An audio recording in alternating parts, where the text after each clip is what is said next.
Assalamualaikum warahmatullahi wabarakatuh. Teman-teman, kembali lagi di channel YouTube saya, Khairun Imam.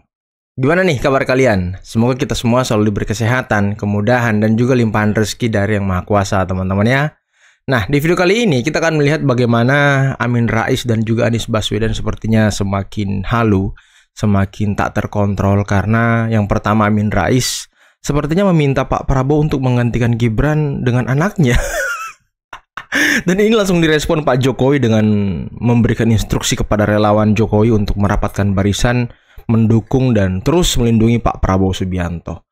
Nah, selain itu ada Anies Baswedan yang dimana jejak rekamnya kembali dibongkar setelah kemarin para wartawan dan jurnalis senior membongkar jejak rekam Anies. Sekarang netizen membongkar bagaimana hutang-hutang politik Anies. Tapi bukan hanya hutang politik non-uang, ini uang teman-teman. Dan angkanya sangat luar biasa. Sampai 90 miliar lebih. Dan ini untuk ongkos politik ketika dia maju sebagai calon pemilihan gubernur DKI Jakarta waktu itu berpasangan dengan Sandiaga Uno. Ya kalau Anda tidak punya uang untuk menggerakkan mesin politik ya sepertinya harus pikir-pikir ya untuk maju lagi di Pilpres 2029. Karena nantinya ya bikin orang boncos aja teman-teman. Oke, sebelum kita mulai videonya jangan lupa like, subscribe, dan share. Dan tanpa perlu berlama-lama lagi, mari kita mulai videonya berikut ini. Jokowi minta relawan pro Jokowi dukung Prabowo. Bukti kalau Jokowi cawe-cawe ke Prabowo. Guys, kemarin ada gerakan dari Jokowi lagi loh yang minta ke relawan yang mendukungnya untuk kasih dukungan penuh ke pemerintahan Prabowo. Permintaan ini muncul setelah kedatangan relawan dari Rampai Nusantara. Kalau kayak gini, apa masih bisa ngelak ya guys kalau Jokowi itu cawe-cawe ke pemerintahannya Prabowo? Menurut penjelasan Ketum Rampai Nusantara yaitu Semar, Jokowi terus kasih wejangan dan arahan agar organisasinya tetap aktif bagi bangsa dan negara guys. Semar juga bilang agar para relawan dukung Jokowi biar jelas kalau Jokowi nggak akan dongkel pemerintahan Prabowo. Menurut kalian, apa ini jadi bukti kalau kekuatan politik Jokowi itu masih besar ya guys? Masih besar dan ini sangat diperlukan oleh Pak Prabowo. Karena apa teman-teman? Gerakan-gerakan oposisi sekarang itu sudah semakin liar dan tidak terkontrol lagi. Nah, ini ada banyak isu-isu yang mungkin extraordinary ya, sangat luar biasa dari para pembenci. Yang pertama ya membuli kucingnya Pak Prabowo, Bobi Kartanegara. Yang kedua membuli habis-habisan dan menguliti habis-habisan Mayor atau Letkol Teddy yang mungkin tujuannya untuk merusak hubungan Letkol Teddy dengan Pak Prabowo dan Jokowi gitu ya kan. Karena sepertinya Letkol Teddy ini adalah penghubung antara Jokowi dan Prabowo. Ya mungkin kalian bisa tarik sejarahnya ketika Pak Prabowo ditunjuk sebagai Menhan oleh Pak Jokowi di tahun 2019. Kemudian nggak lama setelah itu Pak Jokowi menyerahkan ataupun memerintahkan Letkol Teddy untuk mendampingi Pak Prabowo. Nah inilah kunci dari hubungan Pak Prabowo dan Pak Jokowi teman-teman. Setelah menjadi ramai, kini beredar surat pernyataan pengakuan utang Anies Baswedan. Surat pernyataan itu sama dengan yang disebut Fadlizon, berisikan 7 poin. Dalam surat tersebut, Anies Baswedan meminjam uang untuk kepentingan kampanye dengan total senilai 92 miliar rupiah dalam 3 tahap kepada Sandiaga Uno dan pihak lainnya. Surat utang itu ditandatangani Anies Baswedan pada 9 Maret 2017. Anies pun buka suara mengenai utang tersebut. Ia mengakui utang itu namun bukan Sandiaga yang meminjamkan, tapi pemberi dukungan yang meminta dicatat sebagai utang. Sementara Sandiaga Uno adalah penjamin. Anies mengakui perjanjian itu dilakukan secara tertulis dan ia yang menandatangani surat perjanjian itu. Surat berjudul Pernyataan Pengakuan Hutang 3 dan ditandatangani oleh Anies Baswedan di atas materai 6.000 pada 9 Maret 2017.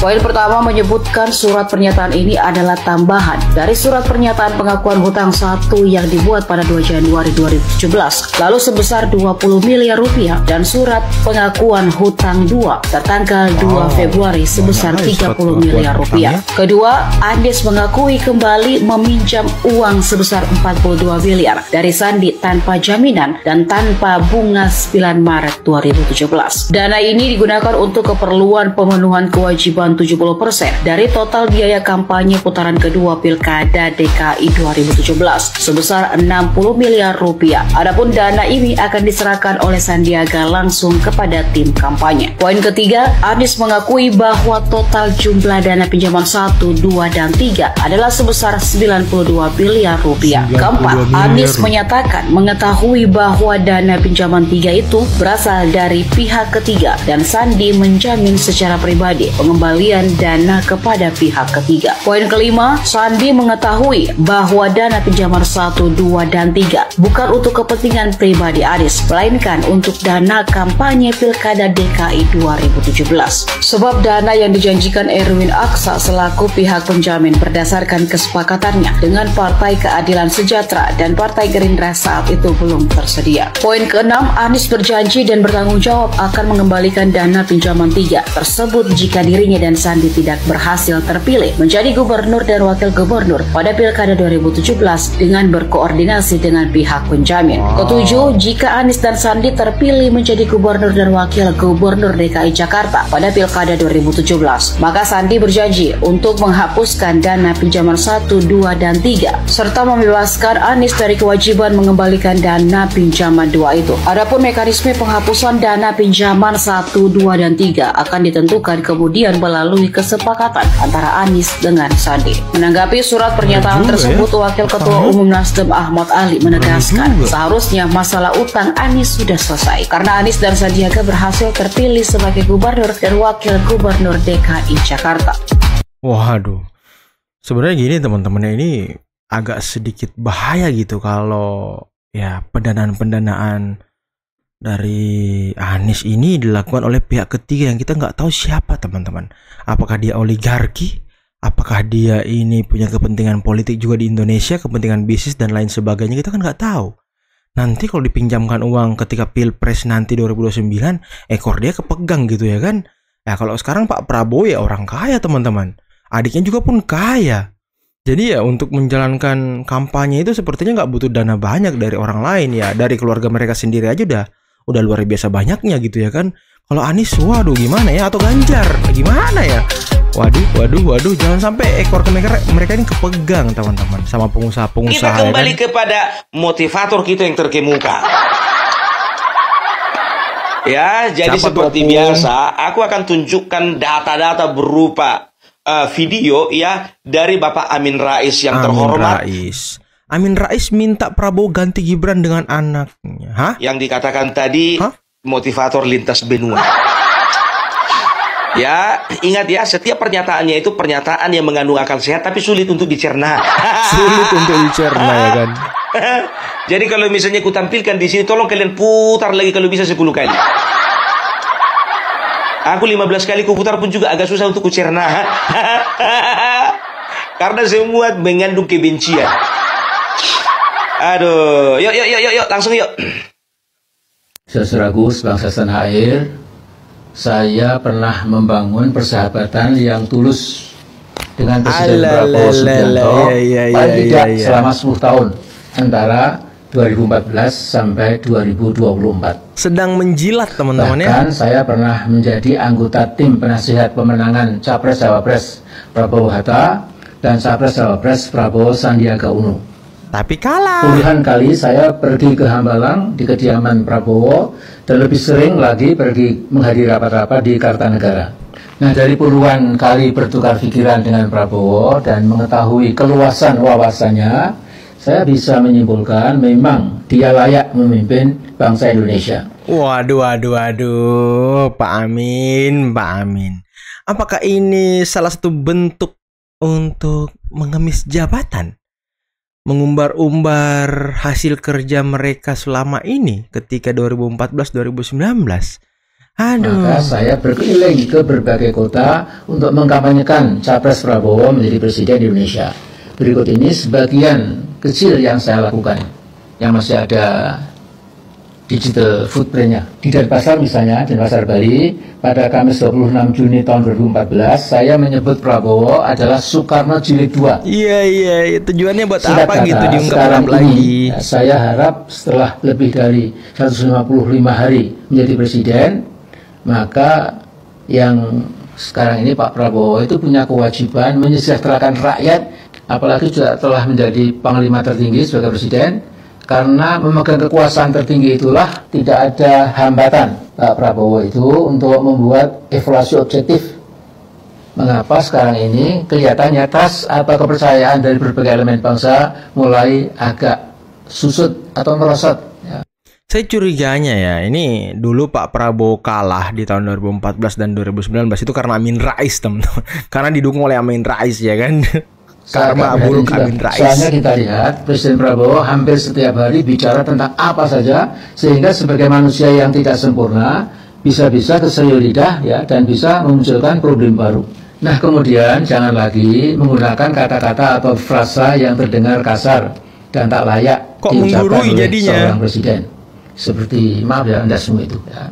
Sebaiknya tidak usah pula kok menggurui Pak Amin jadinya, badan ke kiri kanan dan lain-lain sambil tertawa lepas dan lain-lain ya.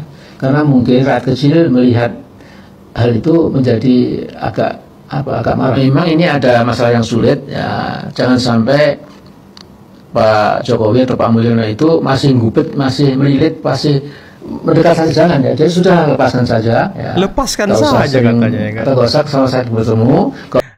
Pak Amin, Pak Prabowo itu menang gara-gara Mulyono, Pak Jokowi, bukan karena Anda. Anda itu biang kekalahan Pak Prabowo sebenarnya. Jadi nggak usah sok-sokan ngatur gitu ya kan. Saya juga. Aduh, rok.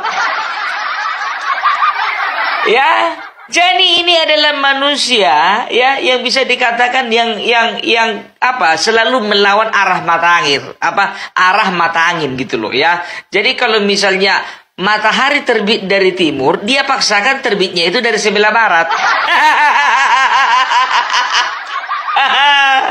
Iya, karena apa? Ya dia selalu berusaha ingin mencari sensasi dengan tujuan apa?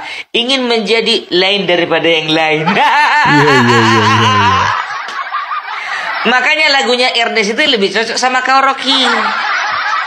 Agak lain kau, agak lain calon istrimu, agak lain calon mertuamu, agak lain calon anakmu. Semua calon, karena apa? Satu pun gak ada yang jadi. Nikah nggak jadi. Kayak mana dia mau punya mertua kalau nggak punya istri? Kayak mana mau dia bereproduksi kalau nggak punya istri? Reproduksi ya kan. Siapa temannya bereproduksi? Batang pisang.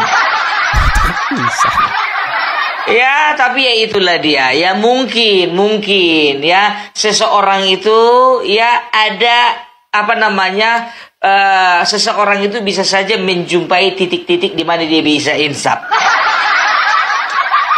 Kan begitu. Tapi aku kurang yakin sama kawan ini. Kurang ya. Bentar lagi bikin ulah ini.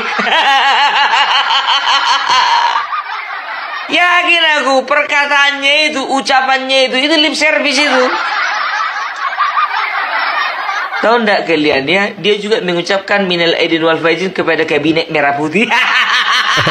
Kepada menterinya juga.